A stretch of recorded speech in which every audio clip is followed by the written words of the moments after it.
We just got done with 3 hours of 5-0 rec play, and we found out a lot of mistakes, not only on our end, but our opponent's end. And we're about to share those mistakes to you right now and what to do instead.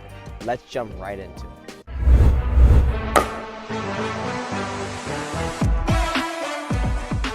All right, so the first mistake that I saw myself and my partners making in our rec play match was that we weren't approaching the kitchen line an effective amount of shots.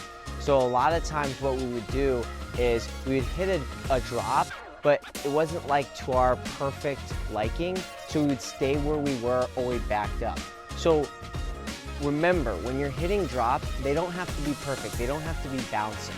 Make sure that even if you're hitting a drop that's low, below the level of the net tape, and they're still hitting up on it, you are still taking a few steps forward towards that kitchen line. Because you don't want to be taking 4 or 5 chances to try to hit a drop, because you're probably going to miss those. Make sure you're only doing 2 or 3 so that you're lowering your odds of making that mistake and you're getting into the kitchen line so we can win that point. The one mistake I was seeing, I do this sometimes, and my partner made this several times today and we were talking about it. When the ball is too low, we still try to drive it, particularly when it's low and short. So this happens different times throughout the point, but a lot of times this happens when we hit a good serve and they hit a short return back. Since they hit a short return, we think that we have to drive that, or we maybe have to be aggressive, but the ball's too low for us to hit that and have it come down in.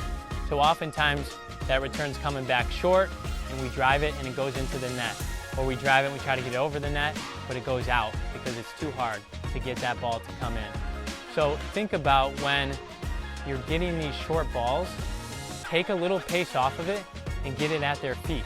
Or even do a wind-up like you're gonna drive it and then hit it at their feet. This is gonna make them think you're hitting it hard, but it's gonna kind of mess them up. And you can hit these balls hard, but you have to be catching the ball at the peak. It's gotta be high enough so that you can hit it over the net and still keep that ball in.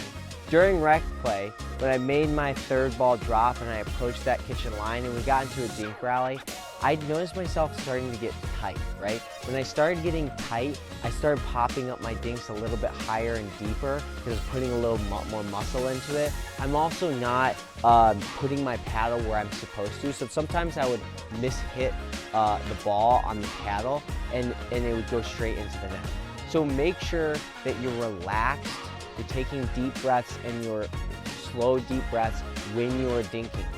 This allows you to relax and hit the ball like you would when you're just drilling with your pals or whatever.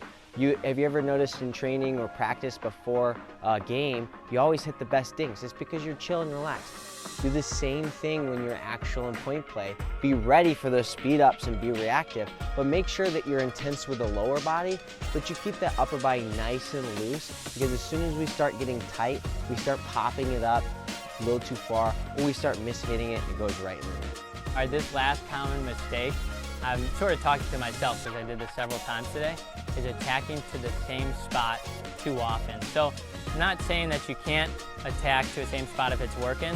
If a spot's working, exploit that weakness. But as soon as your opponent starts to counter that well, then you want to change it up. So I'll give you an example. Today, I was hitting a couple good backhand down the lines. We're getting in these dink battles. I actually caught Elisha once or twice, but he's such a good player, he catches on. Now, when he caught on, he stepped over and he hit a winner off that, so he's countering that well. So as soon as your opponent starts to counter it well, change up the attacks, don't continue to hit to that same spot.